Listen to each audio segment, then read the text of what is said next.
¿Sí? ¿Qué? ¿Eso? Ajá. ¿Cómo se llama? ¿Cuál es el nombre dominguero? ¿La doctrina de la iglesia cómo se llama? Eclesiología. Eclesiología, correcto, muy bien. ¿Qué hemos visto acerca de la eclesiología? Que tiene un cuerpo, tiene varios miembros igual. ¿Un cuerpo? Esas fueron las metáforas orgánicas acerca de la iglesia, muy bien. Es el nombre técnico. Vamos a ver, ¿qué más hemos visto de la eclesiología? Una palabra que hemos repetido 50.000 veces. ¿Eh? La iglesia es, ¿y qué es la iglesia invisible? ¿Ah? Toda la iglesia es de Dios, bueno. ¿Cómo qué? ¿Qué repetió? La iglesia como la ve Dios, muy bien, esa es la iglesia invisible. Visible e invisible. Muy bien, eso es la naturaleza de la iglesia, lo vimos en la clase pasada. ¿Qué más hemos visto? ¿Cómo la vemos nosotros? Muy bien, muy bien. ¿Qué más hemos visto?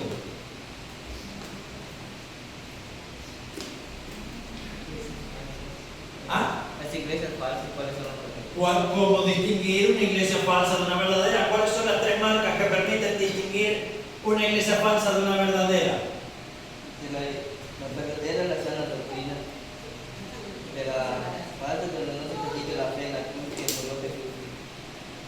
Muy bien, en la predicación pura del Evangelio. ¿Qué otra marca tiene una iglesia verdadera? ¿Qué pasó? Cada cual se defiende como puede. ¿Qué otra marca tiene una iglesia verdadera? La predicación de la palabra es una. Ajá, sí, Jorge. Otra, la administración de las ordenanzas, de la correcta administración de las ordenanzas. ¿Cuáles son las dos ordenanzas del Señor? Bautismo, cena del Señor. El bautismo y la cena del Señor. Muy bien. Bien. ¿Ha prestado atención? Más o menos. Más antiguamente, ¿qué dijimos de la iglesia y los pactos? ¿Quién se acuerda de eso? Más o menos así. Eche para atrás el cassette. O cuando hablamos de la iglesia y el reino de Dios, ¿recuerdan algo de eso? La clase está en el... Pero para recordar, a modo de recordatorio, hemos visto que la iglesia siempre fue el plan A de Dios, su propósito fundamental, para glorificar a su Hijo. Ese es el propósito de la iglesia, glorificar a Cristo, dándole un reino y un pueblo que Él debía redimir a través de su muerte en la cruz, y a través de ellos llenar la tierra del conocimiento de la gloria del Señor. El primer antecedente del pueblo de Dios, ¿dónde fue?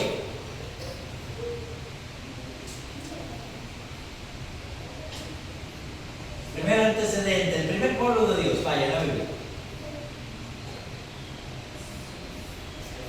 Ajá, correctamente, Edén. Lo vimos en Edén con Adán y Eva, quienes fueron el pueblo de Dios en el lugar de Dios, bajo el dominio de Dios, o sea, fueron el reino, correcto, el reino de Dios. Pero al violar el pacto de obras que Dios les había impuesto, trajeron sobre el mundo la muerte, la maldición, el pecado, la enemistad con Dios, y condenaron a toda la humanidad. Sin embargo, Dios les prometió a ellos, Génesis 3:15, enviar a un Redentor que pondría fin al pecado. Y a través de una serie de pactos adicionales, esa promesa se fue revelando de una forma progresiva, poco a poco, hasta que llegó el heredero de las promesas, nuestro Señor Jesucristo, quien por su sangre inauguró un nuevo pacto, el pacto de gracia, Jeremías 31. En él, Dios promete cambiar nuestros corazones poner su Espíritu Santo dentro de nosotros, adoptarnos como sus hijos, perdonarnos todos nuestros pecados de pura gracia y ser nuestro Dios, siendo nosotros su pueblo. Jeremías 31, del 31 al 34 y Ezequiel 36, del 24 en adelante. Ya no depende de una raza ni de una condición, sino que son aquellos a los que Dios llama por la predicación del Evangelio. Esa es su iglesia. Los comprados y llamados del mundo por Cristo, quien vivió, murió y resucitó por ellos. Eso hemos visto hasta aquí. Hoy vamos a aterrizar eso a nuestro metro cuadrado, a la iglesia local que vimos en la clase pasada. Definimos a la iglesia local como una asamblea de creyentes, profesos, aquellos que profesan creer en Cristo y deciden andar voluntariamente juntos, sirviéndose unos a otros y a Dios, sujetos a la dirección de los pastores y líderes así llamados por Dios, sin participar de las ordenanzas del Señor. Eso es una iglesia local. En la clase de hoy vamos a ver cómo se constituye una iglesia local para ser verdaderamente una iglesia y quiénes deben conformarla, qué implica o qué significa la membresía de una iglesia. Y por eso les invito a que busquemos Filipenses capítulo 1, versículo 1. Y nos vamos a quedar en ese versículo y vamos a desempaquetarlo. Filipenses 1:1, hermano Efraín, por favor.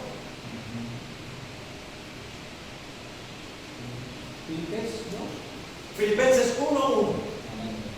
Pablo y Timoteo, siervos de Jesucristo, a todos los santos en Cristo Jesús, están en Filipos, con los obispos y diáconos.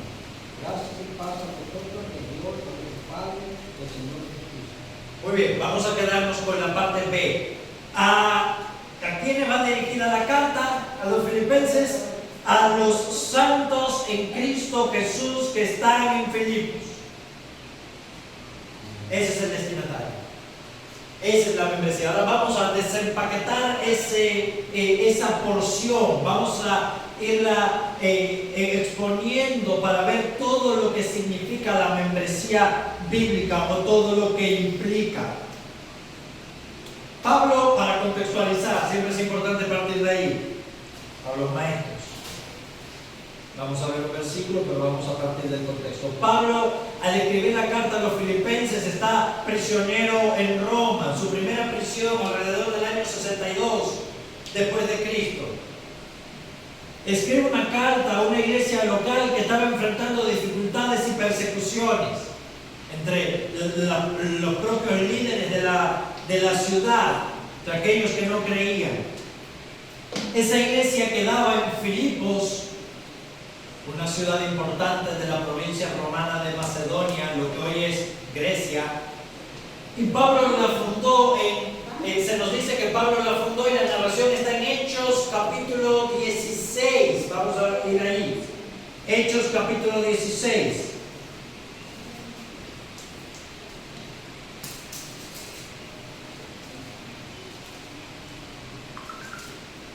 A partir del versículo 11 hasta el 40. ¿Cómo comenzó esta iglesia? Con un grupo de mujeres junto al río. Dice, versículo 13, un día de reposo salimos fuera de la puerta junto al río, donde solía hacerse la oración, y sentándonos hablábamos a las mujeres que estaban allí reunidas. Fue una iglesia que nació de un grupo de mujeres. Pablo y Silas, conocemos esa parte de la historia, terminaron en prisión por haber librado a una joven con espíritu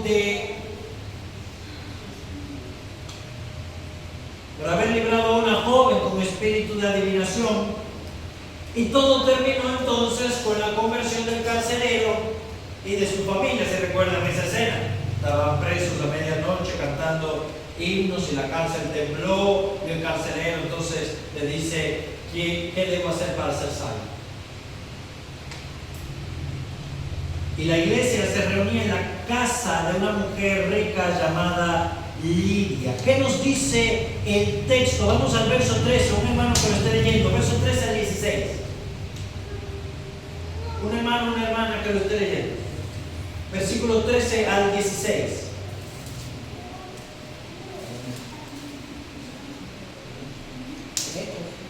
Sí, versículo 13 al 16. Hechos Un día 16. de reposo salimos fuera de la puerta junto al río, donde solía hacerse la oración, y sentándonos hablamos a las mujeres que se habían reunido. Entonces una mujer llamada Lidia, vendedora de púrpura de la ciudad de Tiatira, que adoraba a Dios, estaba oyendo, y el Señor abrió el corazón de ella para que estuviese atenta a lo que a Pablo decía. Y cuando fue bautizada y su familia, nos rogó diciendo, si habéis juzgado que yo sea fiel al Señor, entrad en mi casa y posad. Y nos obligó a quedarnos. Aconteció que mientras íbamos a la oración, nos salió al encuentro una muchacha. ¿Sí notan un paralelo con la tsunamita o es solamente mi impresión? Los forzó a quedarse en su casa. Interesante. ¿Qué nos dice este pasaje? Vemos que Pablo comienza a predicarles a esas mujeres que oraban junto al río. Eran mujeres que creían en Dios, seguían al Dios de Israel, pero no conocían a Cristo, no eran salvas. Por más que tenían conocimiento del Dios de Israel. Y por eso Pablo comienza a predicarles. Y Dios le abrió el corazón a Lidia para que estuviera atenta a la palabra de Pablo. Ella termina creyendo y bautizándose junto con toda su familia. Esa es la primera familia de esta iglesia. Y Pablo en la iglesia de Filipo comienza a radicar en su casa. El texto nos dice que era una mujer rica, vendedora de púrpura, un dato no menor. Las ropas en el siglo I, hermano, no eran de colores. Una ropa para que tuviera colores era carísima. Y la ropa más cara era la púrpura, la ropa morada, porque se hacía con el producto de un caracol que sabe dónde se encontraba. Era carísimo. O sea, y esa mujer se dedicaba a venderlo, era una comerciante. De hecho, está en Filipos y ella era natural de Tiatira. Era una emprendedora. Y se dedicaba a vender estas telas, era una mujer muy rica. Por eso tenía una casa lo suficientemente grande, probablemente para albergar a un buen grupo de personas. Y ahí se reunía la iglesia. La segunda familia en convertirse es la del carcelero, que después de todo lo que ocurrió en la cárcel, el carcelero dice que vino a Pablo y versículo 29, él entonces pidiendo luz se precipitó adentro y temblando se postró a los pies de Pablo y Silas y sacándolo les dijo, señores, ¿qué debo hacer para ser salvo? Respuesta de Pablo, cree en el Señor Jesucristo y serás salvo. Amén. ¿Y qué pasó? Le predicó el evangelio a él, a su familia, y creyó él y toda su casa y se bautizaron. Así comenzó la iglesia de los filipenses. Le hablaron la palabra a él y fueron bautizados. Entonces, ¿cómo comienza una iglesia en general, cualquier iglesia? ¿Cómo comienza y persiste una iglesia? Con la predicación del evangelio. Así se sostiene, así nace y así crece una iglesia local. Predicando el evangelio, cree en el Señor Jesucristo y será salvo. Ese es el medio. Ahí está la primera marca de una iglesia verdadera, que predique el evangelio fielmente. Después la segunda marca, ¿qué fue lo que ellos recibieron? El bautismo. Lidia y su familia creyeron y fueron bautizados. El carcelero y su familia creyeron y fueron bautizados, y otros muchos más. Creían y eran bautizados y se incorporaban a la iglesia. Y entonces, ¿qué hacían? Se reunían para orar, versículo 16, en la casa de Lidia, versículo 40, dice el texto. Entonces, saliendo de la cárcel, entraron en casa de Lidia y habiendo visto a los hermanos, toda la iglesia estaba reunida allí, los consoló y se fueron. Entonces, en primer lugar, a estos creyentes es a los que Pablo les escribe diciendo o llamándolos santos en Cristo Jesús que están en Filipos. A ese grupo. En primer lugar, vamos a analizar la palabra santos. Esta palabra hace referencia a santos que son por llamamiento, no por mérito. En otras palabras, una iglesia local como la de Filipos es una asamblea de santos por llamamiento. Si tú no lo sabías, tú eres miembro de esta iglesia, tú eres santo. Somos santos. Es decir, no son santos por sí mismos ni por obras meritorias, sino que Dios, son santos porque Dios los llamó a través del Evangelio. Como aquel que os llamó es santo, sed pues vosotros santos en toda vuestra manera de vivir. Porque Dios, el que nos llamó, es santo. Nosotros también somos santos por llamamiento a través de la predicación del Evangelio. No existe en el Nuevo Testamento una clase especial de santos canonizables, de una persona que por su eminencia, por su santidad, por su mérito es aquel a que nosotros le llamamos santos, a San fulano de tal. No, todos somos santos. A los santos en Cristo Jesús que están en Filipos. Toda la iglesia era una comunidad de santos. No están canonizados. Ni hay que rezarles a todos. Todos somos santos. No existe una clase especial distinta al resto dentro de la iglesia. Cuando Pablo le escribe a Filipos, a Corinto, a Roma, a los Efesios, a todos por igual, él los llama santos. Y llegamos a ser santos no por obras que hagamos, sino por fe. Por la fe en el Evangelio de Cristo, por el cual Él nos ha llamado a la comunión con Dios. Y los unos con los otros, para orar juntos, para alabarle juntos, para tener comunión con los santos y compartir la palabra. Hechos capítulo 2, versículo 37 al 42. Un hermano, una hermana que lo esté leyendo rápidamente.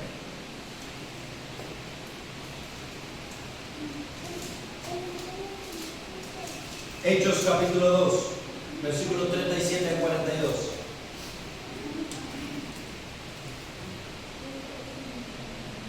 Al oír esto, se compungieron de corazón y dijeron a ustedes y a vosotros, apóstoles, varones hermanos, ¿qué haremos? Pedro dijo a los arrepentidos y bautícese cada uno de vosotros en el nombre de Jesucristo para perdón de los pecados, y recibiréis el don del Espíritu Santo, porque para vosotros será promesa, para vuestros hijos, para todos los que están lejos, pues cuando el Señor nuestro Dios llama. Con otras muchas palabras testificaban, exhortaban, diciendo, ser salvos de esta perversa generación. Así que los que recibieron su palabra fueron bautizados, se añadieron aquel día como 3,000 personas. Perseveraban en la doctrina de los apóstoles, en la comunión unos con otros, en el partimiento del pan y en las oraciones. Amén. Si lo vieron, se compungieron de corazón frente a qué? Frente a escuchar el Evangelio. Le preguntan a Pedro, ¿y qué haremos? Esa es la reacción natural de alguien con convicción de pecado.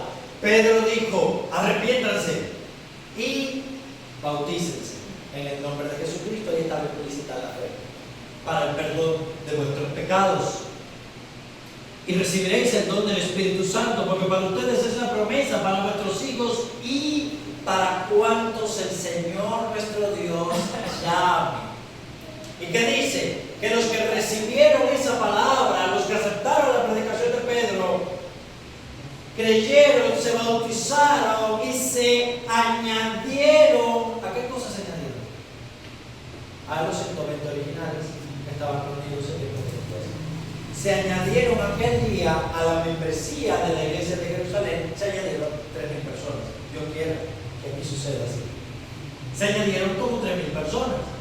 ¿Y qué empezaron a hacer esas 3.000 personas luego de bautizarse? Perseveraban en la doctrina de los apóstoles, en aquello que los apóstoles les enseñaban, lo mismo que nosotros hacemos, predicando una palabra del Señor todos los domingos. Perseveraban en la doctrina de los apóstoles, en la comunión los unos con los otros, sirviéndose, ministrándose mutuamente, en el partimiento del pan, esto es, en la Santa Cena y en las oraciones. Básicamente, a eso se dedicaba la iglesia. Segundo lugar, ya vimos que somos santos por llamamiento, porque Dios, el que nos llamó, es santo. Ahora, lo segundo que dice este versículo, somos santos en Cristo Jesús.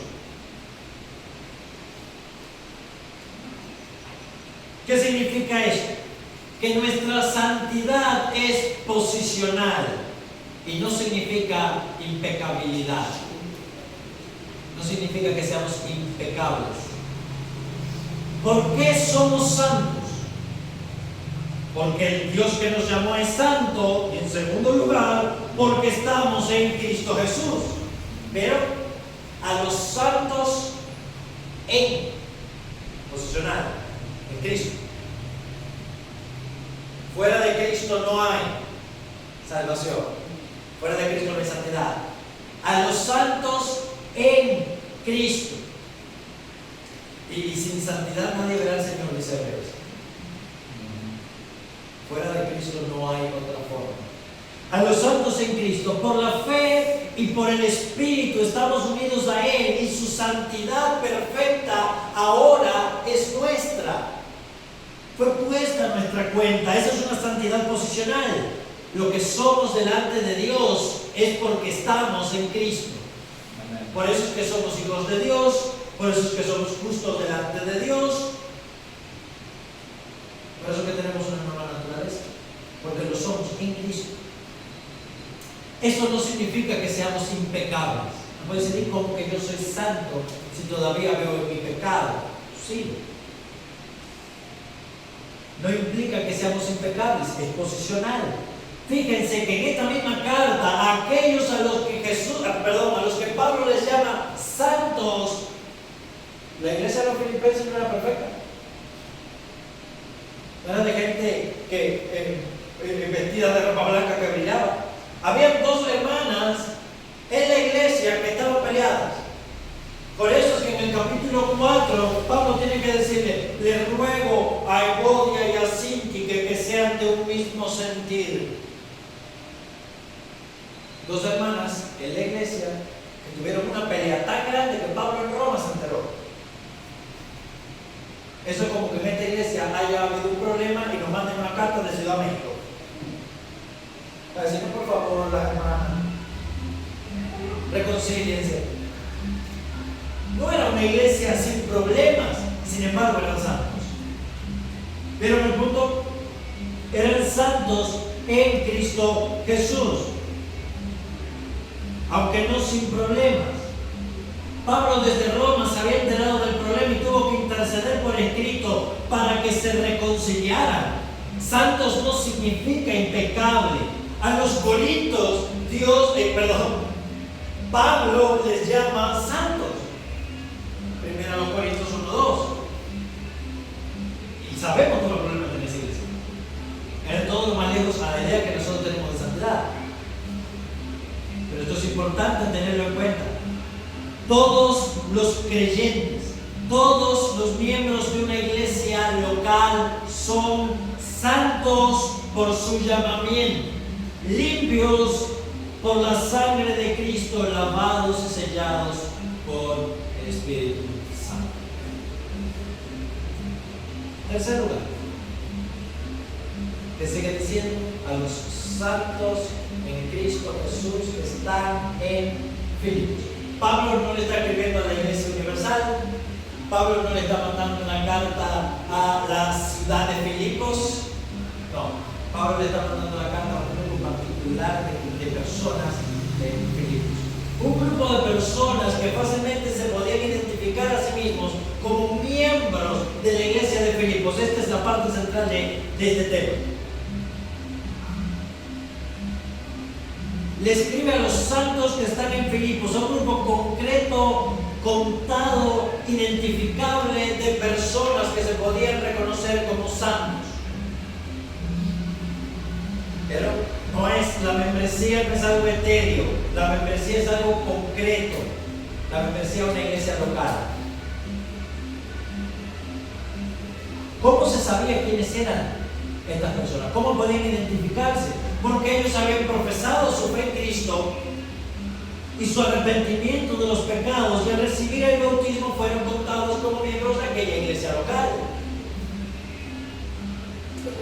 Solo el bautismo, hermanos, es la puerta de entrada a la membresía de la iglesia.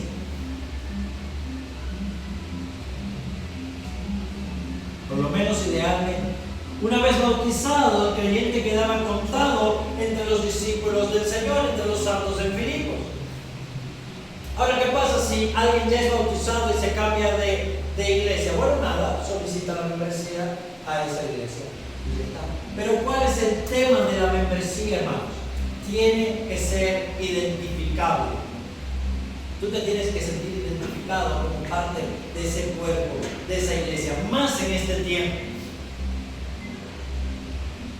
Simple, para yo poder, la Escritura manda, Hebreos capítulo 13, a que te sometas a tus pastores.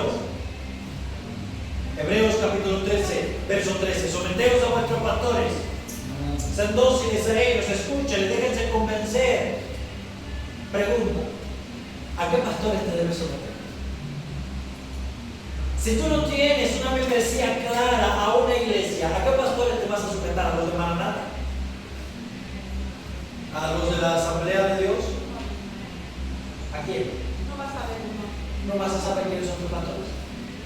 ¿A lo que te tienes que someter? Por mandato. Pregunta 2. A los pastores se nos manda a pastorear, cuidar, exhortar y velar por las almas. Pregunta, ¿por cuáles? Yo no puedo velar, exhortar y cuidar por todo lo que se dice creyente aquí en el pueblo. Tengo que tener un número concreto, seguro, una lista de personas que yo diga, estos son los míos, con estos son los míos trabajo. A estas son las personas que yo tengo que exhortar, que visitar, que animar, que reprender. A ellos son los que yo tengo que ayudar, que enseñar. Y tienen que identificarme a mí y a nosotros como sus pastores y sus líderes. Esa es la importancia de una membresía. Esa es la importancia de pertenecer a un cuerpo fijo y no saltar de grupo en grupo o de lugar en lugar, ir de iglesia en iglesia. No, hay que tener un lugar fijo al cual nosotros comprometernos y decir, estos son los míos, a estas personas son las que yo tengo que ministrarle con los dones que Dios me ha dado, a estas personas son por las que yo tengo que orar. Sí, hay que orar por el resto de los hermanos, por el resto de la iglesia, pero necesitamos un grupo concreto de personas a los que nosotros identificar como nuestra iglesia local, Iglesia Bautista La Hermosa. Tienen que ser bautizados y tienen que ser miembros, estar recogidos y tener un compromiso con la iglesia. Porque si saltamos de lugar en lugar, de iglesia local en iglesia local, de asamblea en asamblea, no tenemos pastores a los que sujetarnos, no tenemos miembros a los que ministrar, y estamos violando los mandamientos del Señor. Porque el Señor dijo, sujétense a sus pastores. Escuchen lo que dice primero a los Tesalonicenses, capítulo 5, a partir del verso 12. Os rogamos, hermanos, que reconozcáis a los que trabajan entre vosotros y os presiden en el Señor y os amonestan, y que tengáis mucha estima de ellos por causa de su obra. También os rogamos, hermanos, que amonestéis a los ociosos, que alentéis a los de poco ánimo, que sostengáis a los débiles y seáis pacientes con todos. ¿Vieron que presupone una membresía local clara? ¿Cómo yo voy a saber quiénes son mis pastores y a quién yo tengo que amonestar, sostener, animar? Si yo no sé quiénes son los miembros de la iglesia. La Escritura presupone una membresía clara y determinada, y esto es más necesario ahora, una membresía comprometida, más necesario ahora por cuanto hay varias iglesias en una misma ciudad o en un mismo pueblo. Acá en este tiempo no, la iglesia de Filipos era de toda la ciudad. Ahora no. Ahora pertenecemos a una comunidad local y tenemos que identificar quiénes son nuestros hermanos, a los que nos debemos particularmente. Nosotros nos debemos con todos los creyentes, pero hay un grupo particular hacia lo que nosotros nos debemos y a lo que les debemos servir. Dios no espera que nosotros usemos nuestros dones con todos, absolutamente todos los cristianos, porque hay personas que no tenemos forma de conocer. Pero sí espera que tengamos un compromiso con las personas con las que nos venimos a sentar todos los domingos, y que a esas personas procuremos edificar y fortalecer. Eso significa que una iglesia local no es una multitud difusa, es una asamblea de hermanos que voluntariamente, después de haber profesado fe y haber sido bautizados, consienten en caminar juntos, en andar juntos. Eso es una iglesia, bajo el señorío de Cristo, sometidos los unos a los otros y a sus pastores, comprometidos a amarse, a servirse y a edificarse mutuamente. Eso es una iglesia local.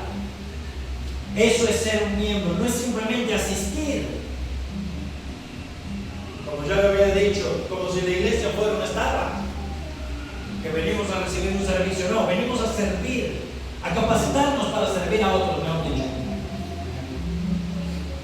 Y sabe, ser un miembro es decir, yo pertenezco aquí y estas personas son mis hermanos, y a estas personas yo debo servir con los dones que el Señor me ha dado.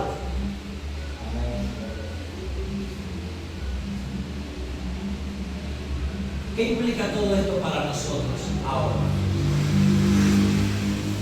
En primer lugar, ya vamos a entrar a las implicaciones, a las consecuencias. En primer lugar, todos los creyentes estamos en la misma condición delante de Dios. Repito, todos estamos en la misma condición delante de Dios. Todos somos hijos de Dios. No hay una clase especial de santos dentro de la iglesia, por encima de los demás. No hay que canonizar a nadie, ni hacer obras meritorias para merecer ese título. Todo creyente es un santo por su llamamiento. Yo no soy una clase especial de creyente, ni tengo más deberes espirituales con Dios que lo que mi oficio me demanda, pero no estoy ni soy mejor que nadie acá por el simple hecho de ser pastor. Ni se espera de mí básicamente algo distinto a lo que se espera de ti.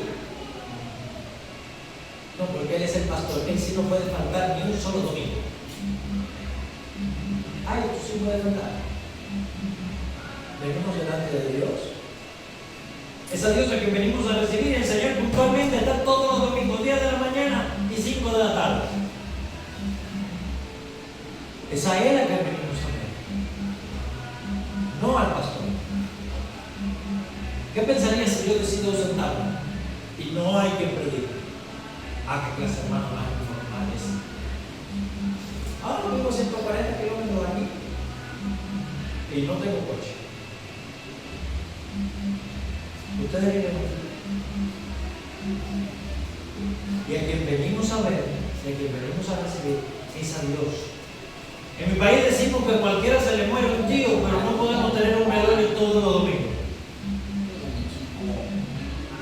Hay emergencias, hermanos, pero todos tenemos una responsabilidad. La misma que yo tengo de prepararme y de venir y ser puntual, la misma que tiene cada creyente de esta iglesia local de venir y escuchar lo que se tiene que decir.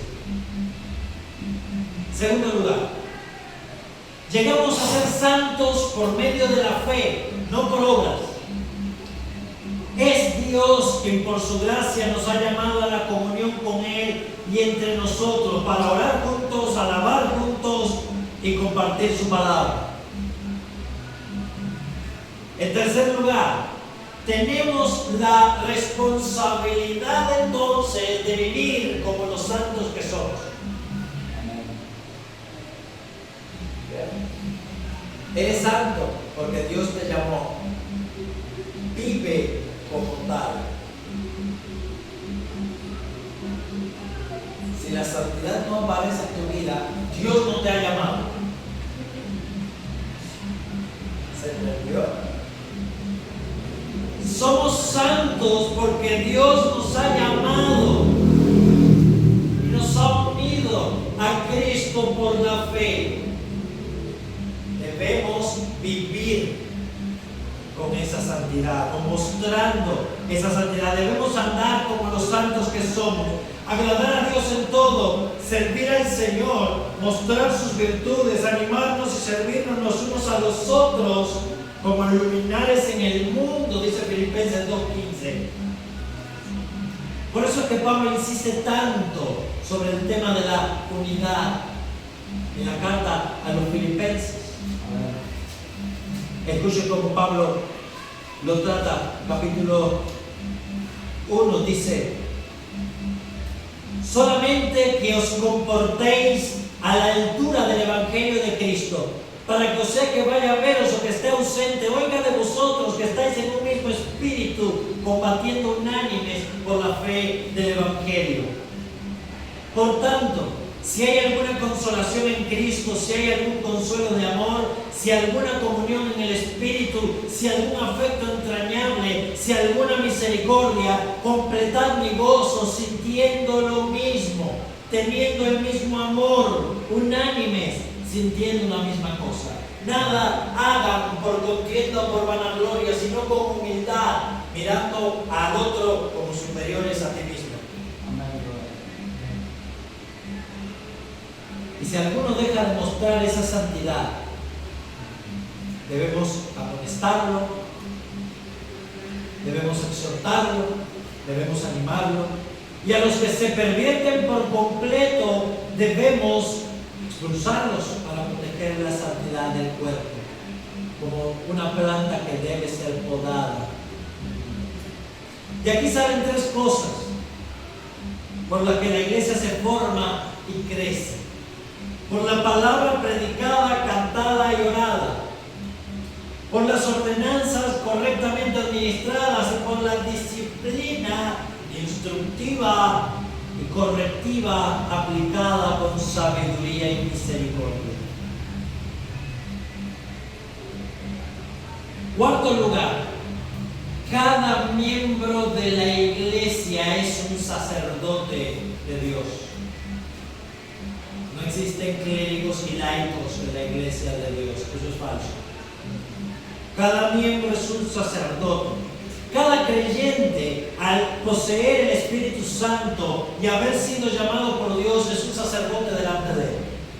Todos nosotros aquí. Y yo no soy más sacerdote que ninguno de ustedes. Hay algunos que dicen los sacerdotes somos los pastores. No. Somos sacerdotes, no lo somos. Los miembros también lo son. Somos un real sacerdocio, dice Pedro. Tienen toda la capacidad los creyentes para servirle a Dios y toda la autoridad que Dios le ha dado en su iglesia.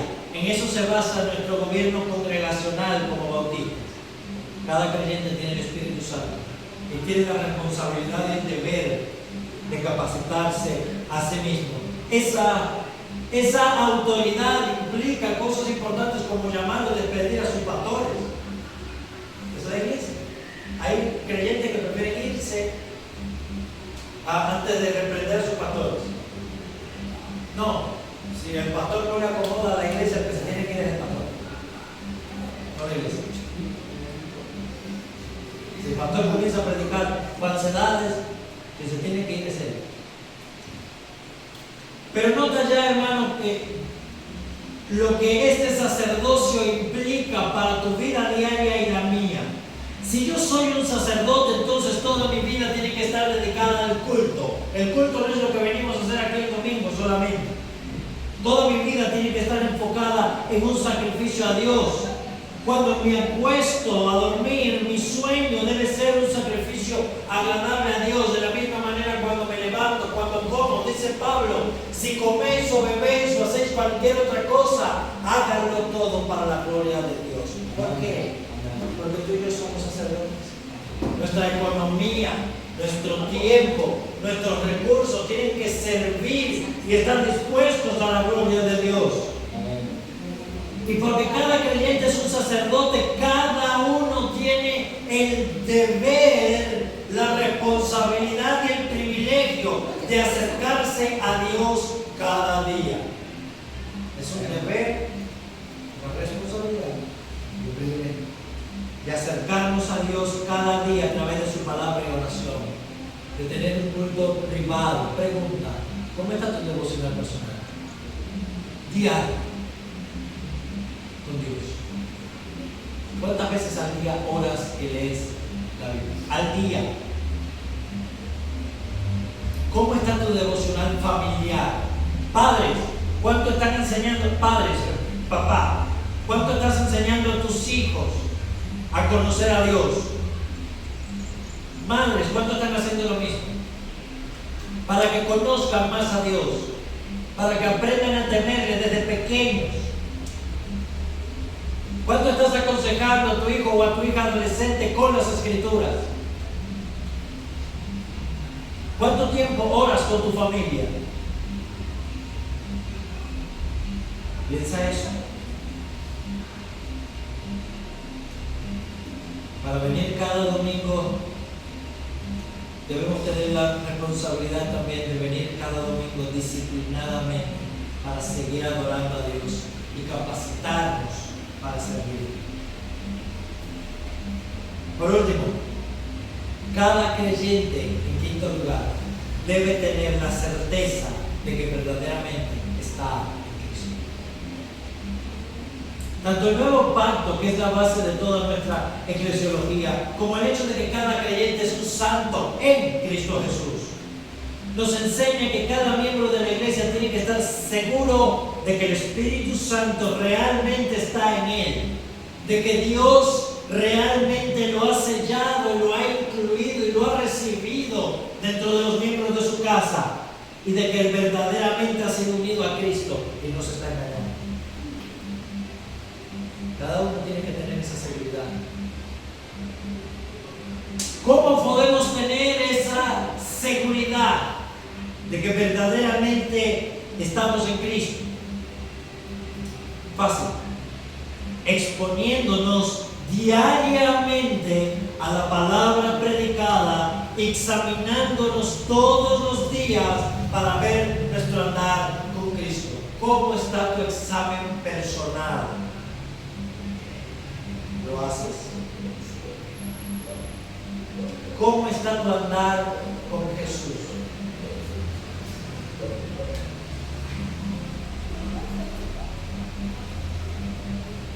La iglesia visible, como ya hemos dicho, para crecer y madurar debe parecerse cada día más a la invisible. Los creyentes, los santos por llamamiento, deben saberse de verdad llamados santos. Debe. Tú lo sabes. ¿Tienes esa seguridad de que eres un santo? ¿De que eres una santa? en Cristo?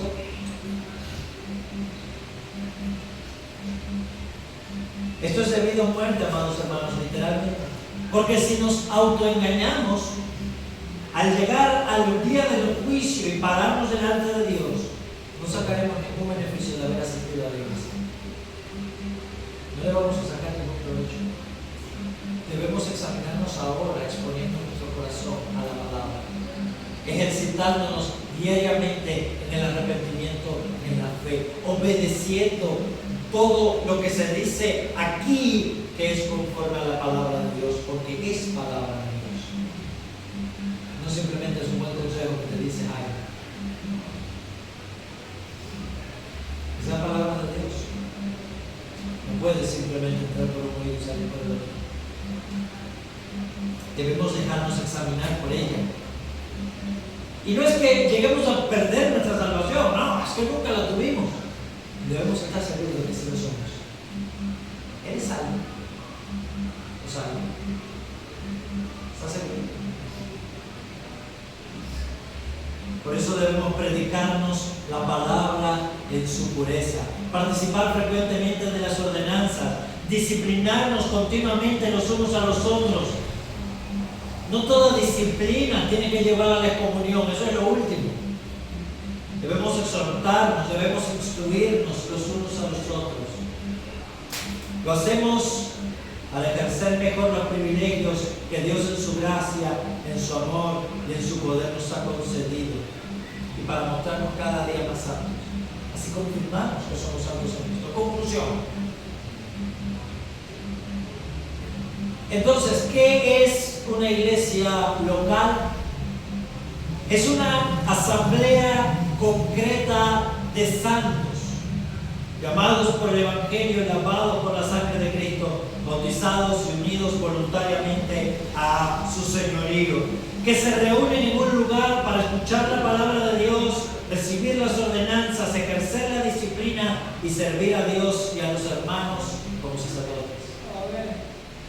Ser miembro no es simplemente un trámite, es haberse contado entre los miembros de un cuerpo comprometidos delante de Dios. Por eso, amados hermanos, cada uno debemos responder a las siguientes preguntas en un autoexamen. ¿Estoy yo verdaderamente en Cristo? Piensa eso. ¿Estoy contado entre los santos no simplemente por palabras, sino también por mi vida? ¿Estoy caminando con estos hermanos y estoy sirviendo a esta iglesia local como un sacerdote de Dios? Piensen eso. En la próxima clase, si el Señor lo permite, veremos la segunda parte, por los obispos y diáconos. Vamos a hablar acerca del gobierno de la iglesia, quiénes deben ser elegidos, en base a qué y por qué. No se lo olviden. Que el Señor les bendiga, amados hermanos. ¿Dudas?